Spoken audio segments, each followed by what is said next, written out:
शांति।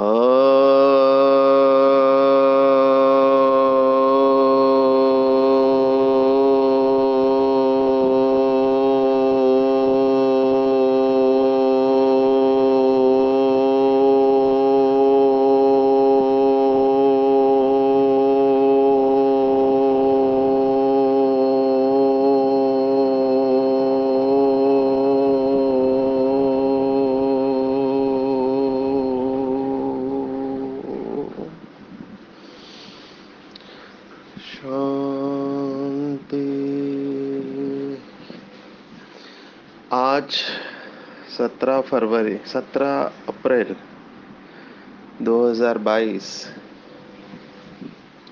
भारत में रविवार है। इट्स संडे इन भारत। आज की मुरली का जादुई रहस्य स्वयं को प्रेरणा देने के लिए magical secrets of today's Murli for motivating the self. आज विशेष रविवार है तो अव्यक्त बाप दादा की रिवाइज मुरली है। रिवाइज डेट है 25 मार्च 1990। 1990 की मुरली है। आज से 22 साल पहले मुरली चली है और मुरली का टाइटल है सर्व अनुभूतियों की प्राप्ति का आधार पवित्रता। आज की मुरली को लैंडमार्क मुरली कह सकते हैं। जो भी भाई बहने इस ज्ञान मार्ग में श्रेष्ठ ऊंच पद पाना चाहते हैं वो ऐसी मुरलियों का बार बार स्टडी करे, नोट्स बनाए और उसके ऊपर अभ्यास करे, साधना करे। तो ये बार बार पढ़ने वाली मुरली है। एक बार पढ़ने से बातें सबकॉन्शियस माइंड में, अंतर्मन में नहीं जाती, छपती नहीं है, संस्कार नहीं बनता।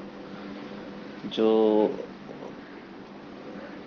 अनुभवी आत्माएं हैं उनके लिए तो ये वरदान है, कन्फर्मेशन है। उनकी अवस्था बहुत पक्की होती जाती है। जो भी बाबा के बच्चे कंप्लेंट करते हैं, पूछते हैं कि हमको बाबा के बनने के बाद योग में अनुभव नहीं होता है, वो अपने प्योरिटी को चेक करें। या कई बाबा के बच्चे ये भी करते, शुरुआत में जब आए थे तो बहुत नशे में थे पहले 10 साल तक, लेकिन धीरे धीरे नशा कम होते गया और अभी पहले जैसा अनुभव नहीं होता है। बस चल रहे हैं बाबा के बन के, लेकिन पहले जैसा उमंग, उत्साह और नशा नहीं होता है। विघ्न बहुत बढ़ रहे हैं, तो वो भी अपनी प्योरिटी के लेवल को चेक करें। बाबा ने कहा है कि पवित्रता ब्राह्मण जीवन का फाउंडेशन है और जितना फाउंडेशन स्ट्रांग होगा उतनी बिल्डिंग अच्छी रहती है। उसका गिरने का डर नहीं रहता है, हलचल का भी डर नहीं रहता है। जैसे लौकिक में बिल्डिंग जो होती है भूकंप या और कोई अवस्था में हिल जाती है। आजकल तो नया कंस्ट्रक्शन जो भी चलता है, खास करके मुंबई में या भारत में, उसका रेरा रजिस्टर लिखते हैं वो कि ये भूकंप प्रूफ है। माना भूकंप भी आए भले 7-8 रिश्टर स्केल का, वो बड़ा भूकंप आने पर भी ये स्टेबल रह सकती है।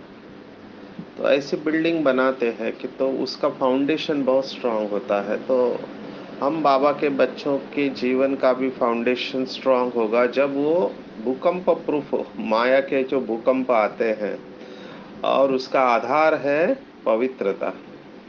बाबा ने तो स्पष्ट कहा आज की मुरली में, निरंतर अतीन्द्रिय सुख और स्वीट साइलेंस का विशेष आधार है पवित्रता।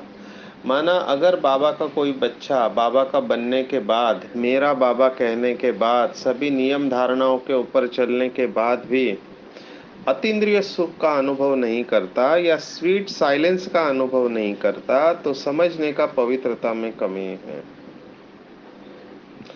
कितने उदाहरण इसके ऊपर बताए। कहते हैं कि हम तो नियम मर्यादाओं में चलते हैं, अमृत वेला करते हैं, शाम का योग करते हैं, ट्रैफिक कंट्रोल भी करते हैं, बाहर का कुछ खाते नहीं हैं, पवित्रता की ब्रह्मचारी भी रहते हैं, किसी के हाथ का पानी भी नहीं पीते हैं, किसी को स्पर्श भी नहीं है हमारा। तो बहुत वंडर लगता है, इतना सब करने के बाद भी अगर अतीन्द्रिय सुख का अनुभव नहीं है, हमेशा थकावट है, बीमार रहते हैं, तो चलो शरीर का हिसाब किताब समझ के चलते हैं, पुराना शरीर का हिसाब किताब है, लेकिन अतीन्द्रिय सुख का अनुभव तो होना चाहिए। ऐसे नहीं कि दादियों को कोई बीमारियां नहीं थी, दादियों को भी बीमारियां थी, पुराना हिसाब किताब था, लेकिन वो अतीन्द्रिय सुख में रहती थी, जिन्होंने भी दादियों को देखा है या मम्मा बाबा को देखा है। तो अतीन्द्रिय सुख का अगर अनुभव नहीं होता है निरंतर और स्वीट साइलेंस का, तो समझने का है कि पवित्रता में कमी है। अभी हम यहाँ पे बाकी की बातों को ले ही नहीं रहे हैं कि लोग जो गुस्सा करते हैं या ईर्ष्या करते हैं, है ना, या दिनचर्या ऊपर नीचे होती है, विकार की तो बात ही छोड़ो। तो कहने का भाव है कि अभी ये जो छाननी चल रही है वो विजय माला के रत्नों की छाननी चल रही है, और उसमें इन बातों के ऊपर डबल अंडरलाइन करना चाहिए। और ये फर्क नहीं पड़ता कि आप कब ज्ञान में आए। अभी ऐसे ही नहीं कह रहे, बहुत सारे भाई बहने प्रश्न पूछते हैं, वेदर कुमार या कुमारिया या गृहस्थी है, अभी भी पवित्रता के साथ बहुत स्ट्रगल है। और पवित्रता की गहराई बाबा ने समय समय पर बताई हुई है, तो उसको थोड़ा डबल अंडरलाइन करेंगे, क्योंकि आज बाबा ने पवित्रता का आउटकम बताया है कि अगर आप पवित्र है तो निरंतर निरंतर अतीन्द्रिय सुख और स्वीट साइलेंस का अनुभव करेंगे। क्योंकि जितनी पवित्रता संकल्प, बोल और कर्म में धारण होती है, उसी प्रमाण रूहानियत की झलक दिखाई देगी। जितनी पवित्रता जीवन में है, उतना अनुभूतियों की प्राप्ति में भी नंबरवार है। अगर अनुभव नहीं होता है, ज्ञान में चलने के बाद योग में अनुभव नहीं होता है, वो भी निरंतर, कभी कभी का नहीं, अगर अनुभव नहीं होता है तो समझने का पवित्रता की कमी है। निरंतर चेहरे पर पवित्रता की चमक दिखाई देनी चाहिए, और पवित्रता विशेष आंखों के द्वारा दिखाई देती है। आंखें कैसे होगी? तो आंखें सदा निर्मल, माना कोई मल नहीं होगा, मैल नहीं होगा, आंखें स्वच्छ और पवित्र दिखाई देगी।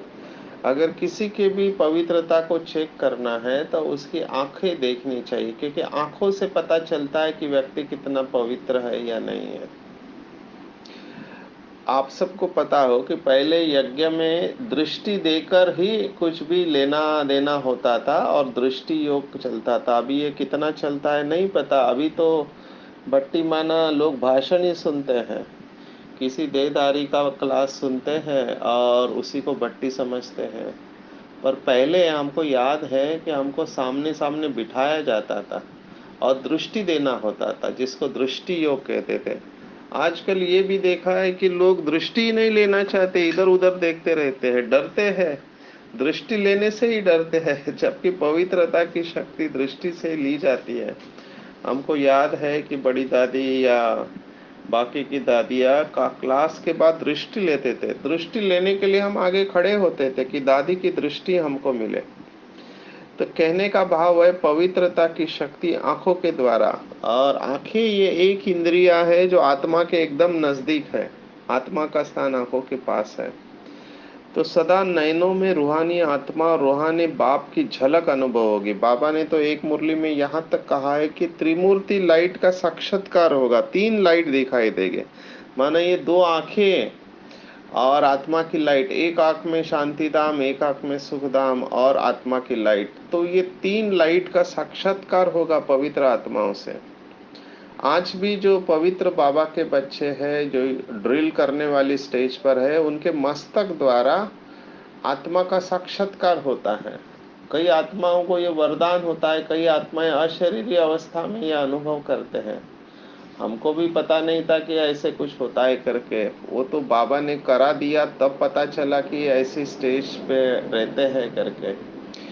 शायद पहले भी यह अनुभव सुनाया गया कि महाराष्ट्र में एक स्थान पर सेवा का प्रोग्राम था। बहुत टफ सिचुएशन थी, क्योंकि बंद किया गया था शहर को और बहुत बड़ा प्रोग्राम था। तो बहनों ने बहुत मेहनत करके वीवीआईपी को बुलाए थे। 8 मार्च महिला विशेष दिन था और सभी वीआईपी स्टेज पर बैठे थे। हॉल खचाखच फुल था और सचिन भाई को केवल नशा मुक्ति के ऊपर बोलना था। तो बहुत निश्चिंत थे, क्योंकि बार बार वही बातें बोल बोल के वो पक्की हो जाती है। और पहले सभी माताएं थी विशेष, जो MLA, MP, corporator, social service वाले, उन्होंने बहुत जबरदस्त भाषण किया। तो उनका भाषण सुनकर हमको लगा कि अभी तो क्या बोले, क्योंकि इन्होंने इतनी अच्छी बातें सुनाई। तो जब हमारा समय आया, स्टेज पर खड़े हो गए, तो हमेशा की तरह बाबा को याद करते, लेकिन उस दिन विशेष इस अवस्था में थे कि इन्होंने इतनी अच्छी बातें सुनाई। अभी हम नशा मुक्ति के ऊपर क्या सुनाए। तो बैनर स्टेज पे था, उस तरफ देखा तो बैनर में बड़ी दादी का फोटो था। तो जैसे ही दादी के आंखों में देखा तो पता नहीं कहाँ से शक्ति आ गई और बोलना चालू किया।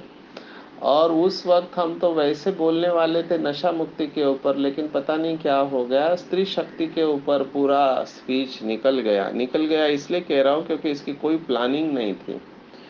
और आधा एक घंटा बोला होगा, क्योंकि मेन स्पीच था, मुंबई से स्पीकर आए थे। तो उसके बाद बहुत बढ़िया उसका आउटकम रहा, लोग बहुत खुश हुए, क्योंकि ब्रह्मा कुमारी की महिमा, पूरा सृष्टि का राज बता दिया कि कैसे परमात्मा नई सृष्टि की स्थापना कराते हैं बहनों और माताओं के द्वारा। तो सभी बहुत खुश हुए, लेकिन विशेष अनुभव आपको सुनाते हैं कि एक भाई पीछे से आया, वो दक्षिण भारतीय था, उसको तो भाषा समझ में नहीं आई। तो उसने कहा कि डॉक्टर साहब, आपने मस्तक पे क्या लगाया है। तो मैंने कहा कुछ नहीं लगाया है। बोला, मैं आधे घंटे से आपको देख रहा हूँ, आपके दो आंखों के बीच में एक सितारा चमक रहा है। मुझे आपकी कुछ भाषा समझ में नहीं आ रही थी, लेकिन आपके मस्तक के बीच में जो सितारा चमक रहा है वो बहुत आकर्षित करने वाला था, बहुत सुंदर था, और ऐसा सितारा मैंने पहले कभी नहीं देखा। तो फिर सचिन भाई को पता चला कि क्या हो रहा था, है ना। तो आपको ये सब अनुभव क्यों सुना रहे हैं कि बाबा बच्चों को यूज करता है जब उसकी जरूरत होती है। पर शायद ऐसे ही अनुभव होगा लास्ट में, बाबा अपनी मैजिक दिखाएगा। जैसे शुरुआत में बाबा ने अपना चमत्कार दिखाया, साक्षात्कार की धूम की थी, तो वैसे ही अंत में ये सब होने वाला है। हमने तो बड़ी दादी को मुरली क्लास सुनाते समय बड़ी दादी के मस्तक में सितारे को देखा है। बहुत बाबा के बच्चे जो योगी है, उनके मस्तक में ये सितारा चमकता हुआ आप ड्रिलिंग वाली स्टेज पर देख सकते हैं। सचिन भाई को तो साक्षात्कार बहुत बार हुआ है इस ज्योति स्वरूप का। अभी ये पता नहीं कि ये आत्मा है, परमात्मा है, या ब्रह्मा बाबा की आत्मा है, पर जो भी है, तो ये साक्षात्कार होता रहता है। पर आगे चलकर बाबा के जो योगी बच्चे हैं, जो संपूर्ण पवित्रता को धारण किए हुए, संपूर्ण पवित्रता बहुत ऊंची स्टेज है। बाबा ने तो व्यर्थ संकल्पों को भी अपवित्रता कहा है। समझो किसी बाबा के बच्चे का व्यर्थ चलता है, व्यर्थ माना जिसका कोई अर्थ नहीं, बिना मतलब के थॉट्स क्रिएट कर रहे हैं, वो भी अपवित्रता के खाते में जमा होता है। अगर दिनचर्या ऊपर नीचे होती है, जैसे सेवा के लिए रात भर जागते हैं, कई लोगों को आदत होती है लेट सोने की और सोते समय बातें करके सोने की, इधर की उधर की संसार की, तो बाबा ने इसको अपवित्रता कहा है। बाबा ने एक मुरली में कहा था कि दिनचर्या ऊपर नीचे होना ये भी अपवित्रता है, व्यर्थ संकल्प चलना ये भी अपवित्रता है। पवित्रता सुख शांति की जननी है, ऐसे हमारा स्लोगन है। माना जहाँ सुख शांति नहीं है वहाँ पवित्रता नहीं है। रिट्रोस्पेक्टिवली अगर आप उल्टा करो, a+b=c, अगर c नहीं है तो a पॉसिबली नहीं है। तो सुख शांति नहीं है, इसका मतलब पवित्रता नहीं है, पवित्रता की कमी है, एटलीस्ट उस स्टेज तक पवित्रता की कमी है। तो इसको चेक करना चाहिए कि क्या मेरी पवित्रता संपूर्ण और सदाकाल की है। रूहानी पवित्रता के फीचर्स को नॉलेज के दर्पण में देख सकते हैं, ऐसे बाबा ने कहा। तो नॉलेज में चेक करें अपने आप को कि क्या दिन भर में अतीन्द्रिय सुख और शांति में रहता हूँ। अगर सुख और शांति नहीं है, इसका मतलब पवित्रता नहीं है। तो चेक करें और अपने आप को मार्क्स दे कि मुझे कितने मार्क्स मिल रहे। फिर पवित्रता के बाबा ने और गहराई बताई कि पवित्रता माना ब्रह्मचारी नहीं, जैसे दुनिया में लोग समझते हैं। उनको लगता है कि ब्रह्मचारी बनना माना पवित्रता है। ब्रह्मचारी पवित्रता का एक हिस्सा है। पवित्रता माना ब्रह्मचारी, बाबा ने कहा, माना उनका चेहरा और चलन सदा ही अंतर्मुखी और अतीन्द्रिय सुख वाला अनुभव होगा। हर कदम ब्रह्मा का आचरण पर चलने वाले, है ना। मन वाणी कर्म के कदम ब्रह्मचारी हो। इस पर चेक करो कि क्या मेरा हर कदम ब्रह्मचारी है।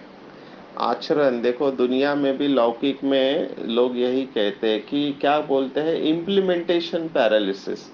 माना ज्ञान सबके पास है लेकिन इम्प्लीमेंटेशन नहीं है, माना वो ज्ञान कर्मों में दिखाई नहीं देता। जैसे एक वरिष्ठ टीचर ने मुझे कहा कि ये क्लास मिस करना बंद कर देना चाहिए। मैंने कहा क्यों दीदी? तो कहते हैं कि ये लोग बोलते कुछ है लेकिन होता कुछ है। अभी क्रोध के ऊपर क्लास करते हैं लेकिन क्रोध तो इनमें भरा पड़ा है, तो वो एक्सेप्टेंस नहीं होता है ना। तो ब्रह्मा बाबा का यही था कि जो सोचा वो बोला वो किया। सोच बोलना, सोचना बोलना और करना, ये तीनों एक ही समान था। उसको कहते हैं ब्रह्मचारी। और उसका प्रूफ है कि अगर आप ऐसे है तो चेहरा सदा अंतर्मुखी और अतीन्द्रिय सुख वाला। तो हर स्टेप पर चेकिंग की आवश्यकता है। और पवित्रता की जितनी आप गहराई में जा सकते हैं अपना चिंतन करें। पवित्रता माना ये नहीं कि आपके सामने परिस्थिति नहीं आएगी। बाबा ने एक मुरली में कहा था, जैसे वो दिखाते हैं विष्णु को शेष शैया पर, तो समुंदर है, सांप है जहरीला, और उसको भी अपनी शैया बना लिया और मुस्कुराता हुआ चेहरा। तो डिफिकल्ट सिचुएशन में भी मुस्कुराता हुआ चेहरा हो, उसको कहते हैं संपूर्ण पवित्रता। तो बाबा ने इसके बाद कहा है कि साधन और साधना, ये दो शब्द इस्तेमाल किए हैं। पहले भी देखा कि बहुत लोग समझते हैं कि साधन हो तो सेवा होगी। बाबा ने कहा रॉन्ग। साधन नहीं आधार है, आधार है साधना। जहाँ साधना है वहाँ साधन अपने आप आएंगे। और ऐसा भी नहीं कि साधनों को यूज नहीं करना चाहिए। जैसे जैन मुनि लोग किसी भी साधन का इस्तेमाल नहीं करते हैं, वो पैदल चलते हैं।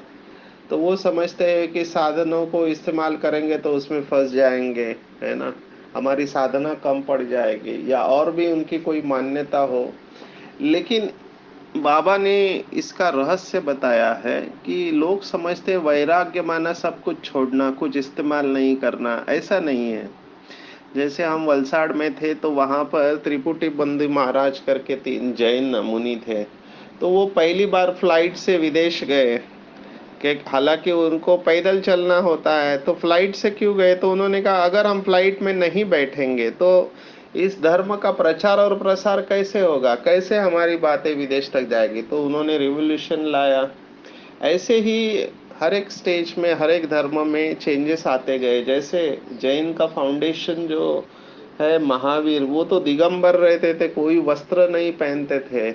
लेकिन फिर आगे वालों ने सोचा बगैर वस्त्र पहनेंगे तो मुश्किल होगा, इसलिए थोड़ा सफेद वस्त्र तो पहनना चाहिए। तो उन्होंने श्वेत वस्त्र पहनना चालू किया और उनका मार्ग फिर श्वेतांबर पड़ गया। तो कहाँ दिगंबर और कहाँ श्वेतांबर? अभी दोनों का राज क्या है बाबा ने हमको समझाया कि दिगंबर माना वस्त्र नहीं पहनना, ऐसे नहीं है जो कहते हैं कि आत्मा नंगी आई थी नंगी जाएगी। माना अशरीरी उसका भाव है, जो कृष्ण के चरित्र में भी बताते हैं कि कृष्ण कपड़े चुराता था, है ना। अभी कपड़े चुराना क्या है? तो शरीर को कपड़ा कहा है। तो बाबा ने हमारे देह भान रूपी वस्त्र, देह अभिमान रूपी वस्त्र को चुराया, माना हमको देह भान और अभिमान से मुक्त करके अशरीरी बनाया। तो वो है नंगा बनाना, जैसे आत्मा आई थी अशरीर अवस्था में। तो ये है ओरिजिनल अर्थ।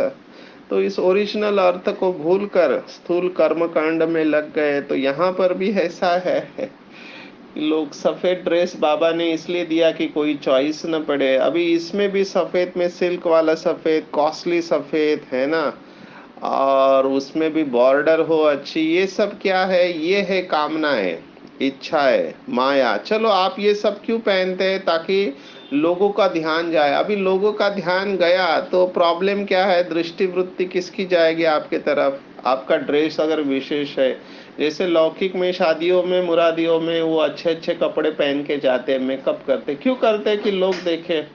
अभी लोग देखेंगे तो नुकसान किसका होगा? दृष्टि वृत्ति जाएगी ना उसमें। तो ये भी सोचने जैसी बात है कि हमको इन सब बातों में नहीं जाना चाहिए, अपनी साधना को फाउंडेशन बनाना चाहिए। बाबा ने आज की मुरली में कहा कहा है साधना के बारे में कि कई सोचते हैं कि हमको चांस नहीं मिला, इस बात की मदद नहीं मिली, साथ नहीं मिला, इसलिए खुशी कम हो गई। बाबा ने कहा ये सबको आधार नहीं बनाना है, साधनों को आधार नहीं बनाना है, साधनों को इस्तेमाल करना लेकिन आधार नहीं बनाना। तो बाबा ने यही कहा कि वैराग्य माना ये नहीं कि आपके पास कुछ नहीं हो, आपके पास सब कुछ हो लेकिन बुद्धि उसमें नहीं जाए, मालिक बन के उसको यूज करे, तो उसको कहते हैं साधना। तो कभी कैसे और कभी कैसे अनुभव नहीं होना चाहिए। जो शुरुआत में उमंग उत्साह था वो बढ़ते रहना चाहिए। एक्चुअली ऐसे कहा गया है तो हर क्षण ये बढ़ते रहने वाली अवस्था है, हर क्षण अवस्था बढ़ते रहनी चाहिए, सेकंड बाय सेकंड अवस्था बढ़ते रहनी चाहिए। तो आधार लेना है कोई बुरी चीज नहीं है, लेकिन आधार को अपना फाउंडेशन बना देते हैं, बाप बीच से निकल जाता है। तो आधार को अपना फाउंडेशन बनाना नहीं है, नहीं तो हलचल में आते रहेंगे। तो साधना और साधन का बैलेंस हमको रखना चाहिए, और साधना फाउंडेशन है।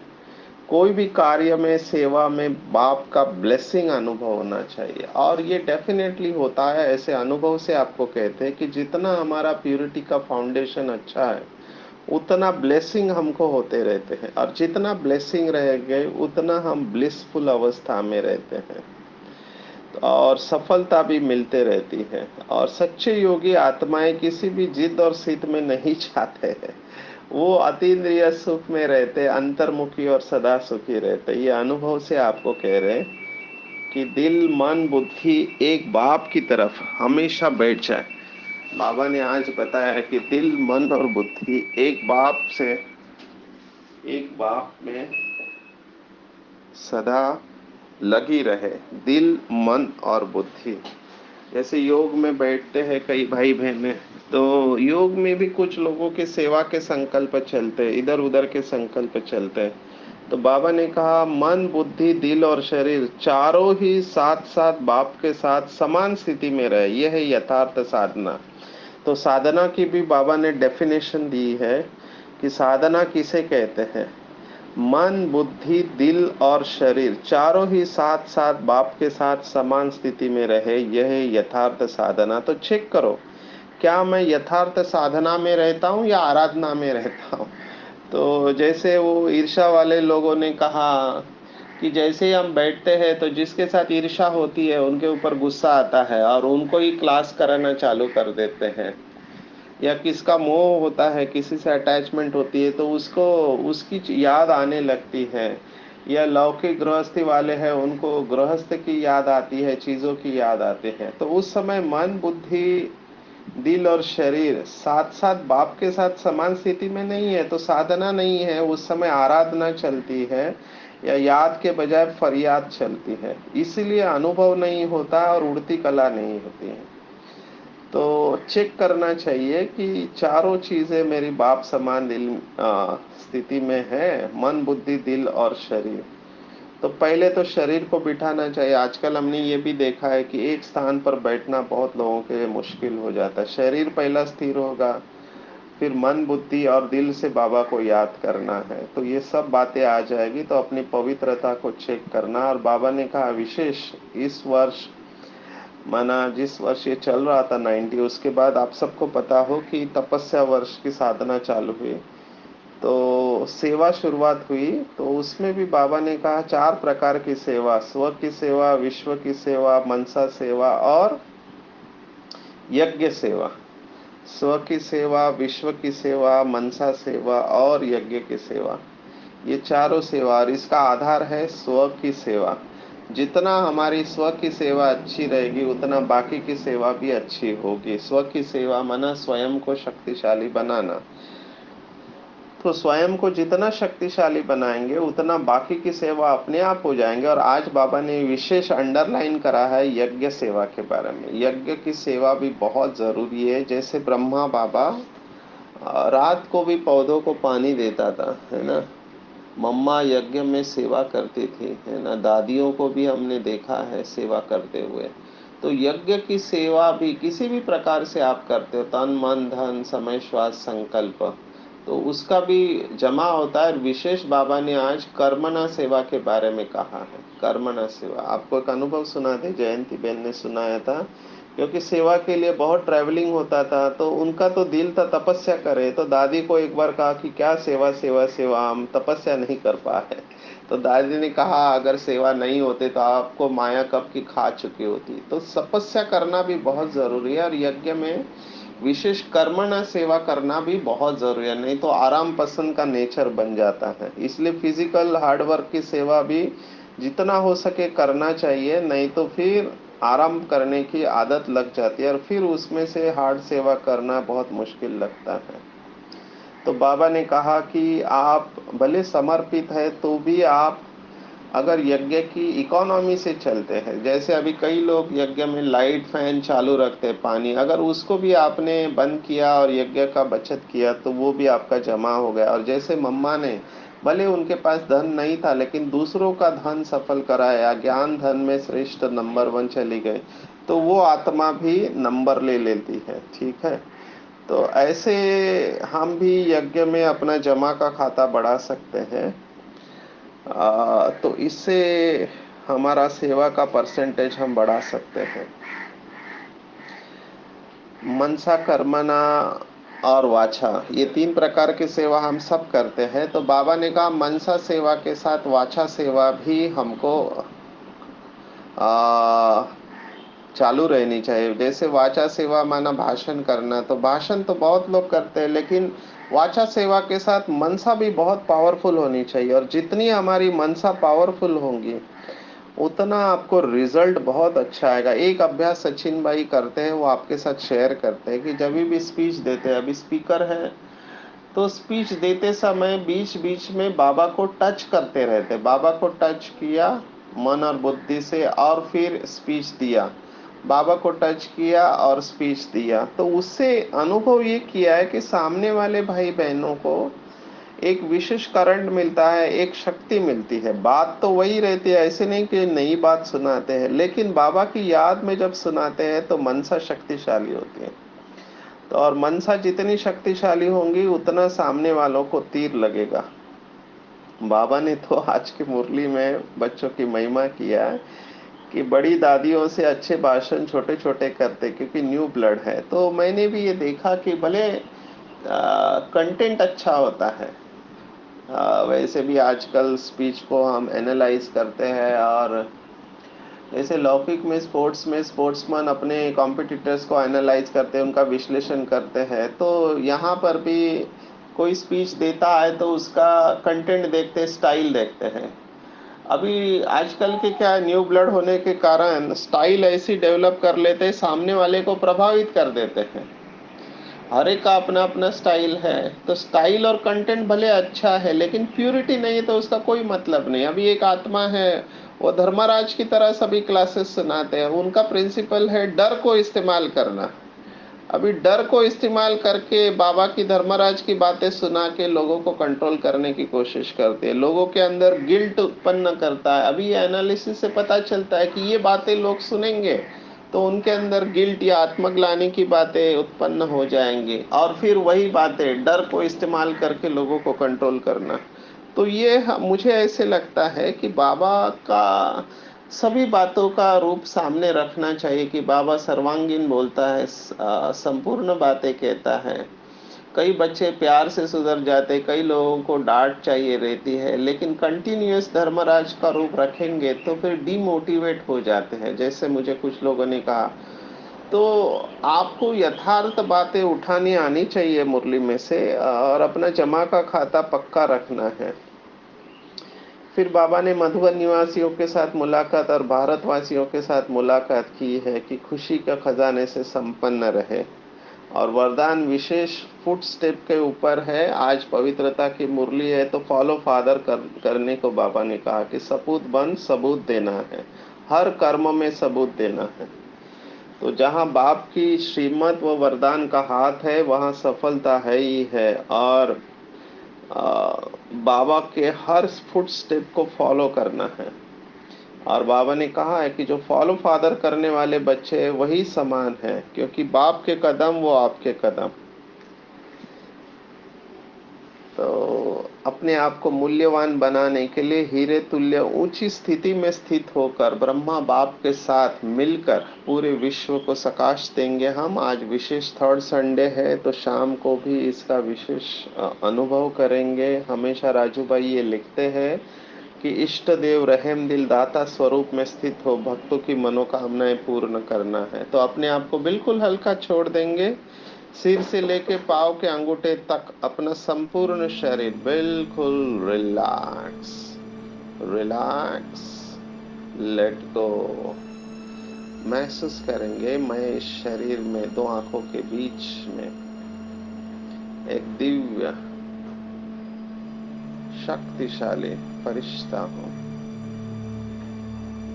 लाइट का शरीर, लाइट का शरीर इस स्थूल 5 तत्वों के शरीर में शिव बाबा का प्रकाश मेरे अंदर आ रहा है। शिव बाबा पवित्रता का सागर है। पवित्रता के सागर शिव बाबा से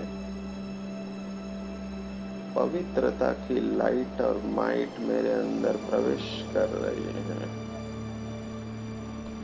मैं महसूस कर रहा हूं कि मेरा आदि और अनादि स्वरूप संपूर्ण पवित्र है।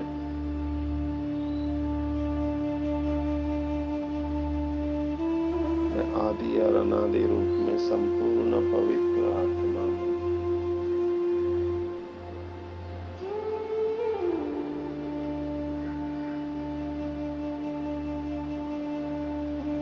पवित्रता की शक्ति मेरे अंदर प्रवेश कर रही है।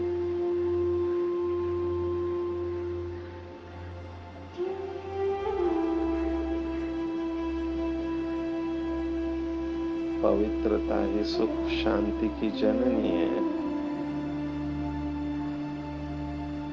मैंने महसूस किया कि जहाँ पवित्रता है वहाँ सुख शांति नेचुरल और निरंतर है।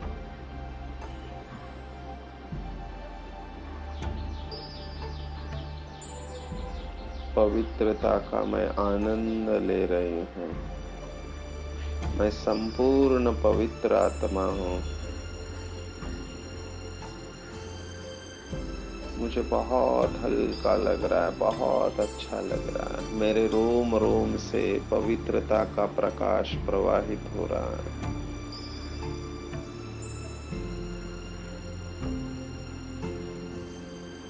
पवित्रता के सागर की लाइट मेरे द्वारा चारों तरफ विश्व में फैल रही है। मैं पवित्रता का फरिश्ता हूँ। पवित्रता की लाइट और माइट मेरे द्वारा चारों तरफ विश्व में फैल रही है। मुझे बहुत हल्का लग रहा है, बहुत अच्छा लग रहा है।